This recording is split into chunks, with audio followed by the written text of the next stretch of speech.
तो मैं भोगने को तैयार हूं, मना नहीं है। पर बाबा शंकर से, मेरे विश्वनाथ से, मेरे शंभू से, मेरे त्रिकालदर्शी, मेरे कैलाशी, मेरे अविनाशी, मेरे महाकाल, मेरे कुबेर भंडारी से इतना जरूर कहना कि बाबा मैं दुख भोगने को तैयार हूं, पर निवेदन इतना सा है, माता जब आटा उसनती है रोटी बनाने के लिए, जब आटे को उसनती है तो उस आटे में थोड़ा सा नमक डालती है। अगर ज्यादा नमक माता आटे में डाल देती है तो क्या रोटी में स्वाद आता है? मान लो 1 किलो नमक डाल दिया 1 किलो आटे में, तो स्वाद आएगा? रोटी खारी हो जाएगी, कहीं फेंकना पड़ेगा। कोई पशु भी नहीं खाएगा, कोई जीव भी नहीं खाएगा।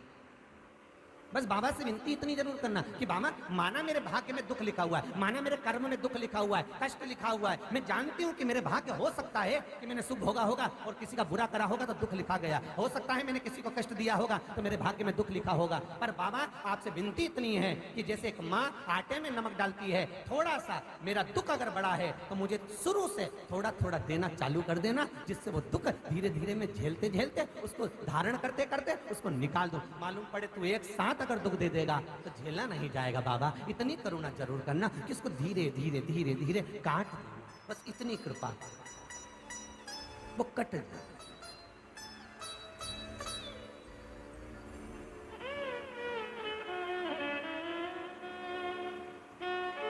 पत्रिका में देखा तो पितृदोष, किसी को दिखाया पितृदोष है, क्या करें? उपाय करिए। घर में दिखाया तो वास्तु दोष है, क्या करें?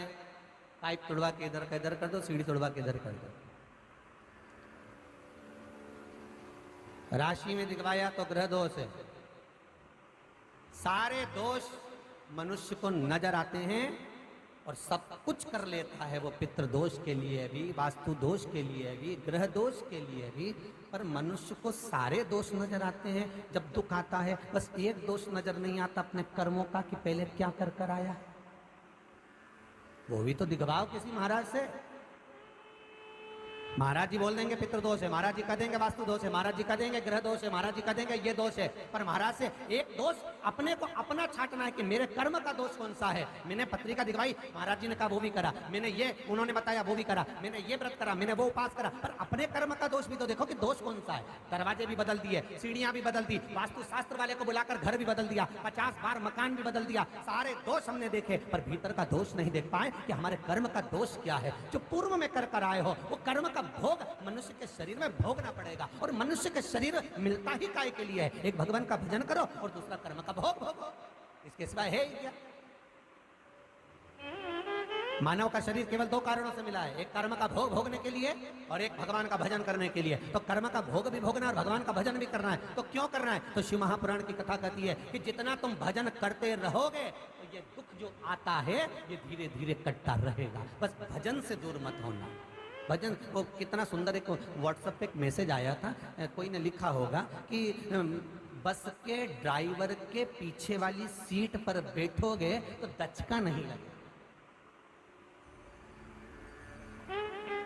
और बिल्कुल पीछे वाली सीट पे बैठ गए तो उचक उचक के निपट जाओगे, तो उचक उचक के परेशान हो जाओ। दे दचका, स्पीड ब्रेकर में फिर कूदे, फिर कूदे, हाँ फिर कूदे, हाँ। तो निवेदन है बस के ड्राइवर की सीट के पीछे बिल्कुल बैठ जाओ, दचका नहीं लगेगा।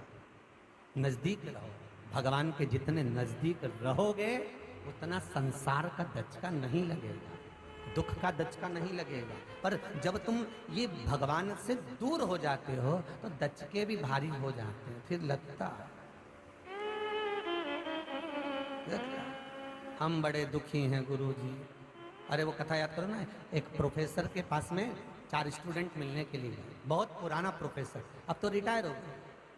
टीचर के पास में, प्रोफेसर के पास में 4 स्टूडेंट गए, 4 बच्चे गए और प्रोफेसर को देखकर प्रणाम किया तो अंदर गए। प्रोफेसर अकेले थे घर में, उन्होंने विवाह नहीं किया था। अंदर गए प्रोफेसर, उन्होंने कहा बच्चों आ गए? हाँ गुरुदेव, बहुत समय के बाद याद आई ना सर आपकी, तो हम आ गए आपसे मिलने। आइए बच्चों बैठो, और कैसी जिंदगी जी रहे? बहुत बढ़िया। तो एक बोला सर हम तो बहुत दुखी हैं, दूसरा बोला ऐसा, तीसरा बोला ऐसा, चौथा बोला ऐसा। प्रोफेसर ने बात सुनी ना सुनी और वो चले गए। और प्रोफेसर के मैं तुम्हारे लिए चाय लेकर आता हूँ। प्रोफेसर अंदर जाकर चाय बना लाए, चाय लाए तो एक ट्रे में लेकर आए, चारों के लिए चाय अलग अलग कप में लेकर आए, किसी के लिए सोने के कप में, किसी के लिए चांदी के कप में, किसी के लिए कांच के कप में, किसी के लिए स्टील के कप में। चाय लाकर टेबल पर रखी, कहा बच्चों लो। सबसे जो चतुर था उसने सोने के कप को उठा लिया, दूसरे ने चांदी के कप को, जिसको जो उठाना था, रुचि प्रधान था, उठाई चाय पी ली। प्रोफेसर ने कहा चाय कैसी बनी? चारों ने कहा बहुत अच्छी बनाई सर आपने, बहुत बढ़िया। अच्छे से पी ली आपने चाय? जी सर, बहुत अच्छी चाय बनी, बहुत बढ़िया, बहुत बढ़िया। अच्छा ठीक है। अभी आप लोग कह रहे थे कि मुझे दुख है, कोई कह रहा था मुझे ये दुख है, कोई कह रहा था मुझे ये दुख है। संसार में जैसे ये कप में चाय रखी हुई है, कोई सोने का कप, कोई चांदी का कप, कोई पीतल का कप, कोई मिट्टी का कप, बस उसी तरह संसार में ये भाग्य का कप, संसार का कप सबके पास है। परिवार का, किसी को सोना जैसा सुख मिलेगा, किसी को चांदी जैसा मिलेगा, किसी को मट्टी जैसा मिलेगा, पर इसके अंतर्गत ये आत्मा जो है ये चाय की तरह है, इसका एंजॉय बस लगा लिया कि मैं तेरे से परेशान हूं। अगर कुछ समस्या है तो घर में निपटो ना, परिवार में। भगवान के सामने जाकर नहीं कहना कि मुझे दुख भारी है, बिल्कुल मत कहो कि ये मुझे तकलीफ है। भगवान के पास जाकर तो केवल जो उपाय बताया है वो शंकर का अनुमोदन कर लो, शिव का स्मरण कर लो, शंकर का भजन कर लो और शिव नाम जाप करते रहो। कभी तो सुनेगा, कभी तो देखेगा, कभी तो करुणा करेगा, बस वो करुणा अपने आप हो जाएगा। बहुत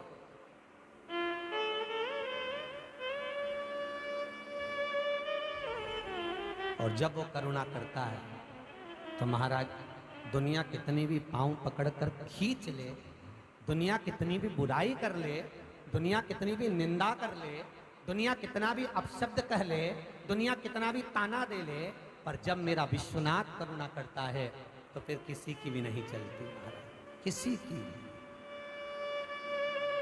फिर किसी की ना चलती।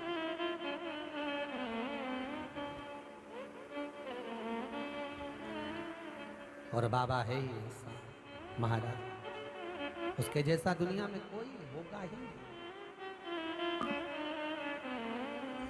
नित्य स्मरण शिव का,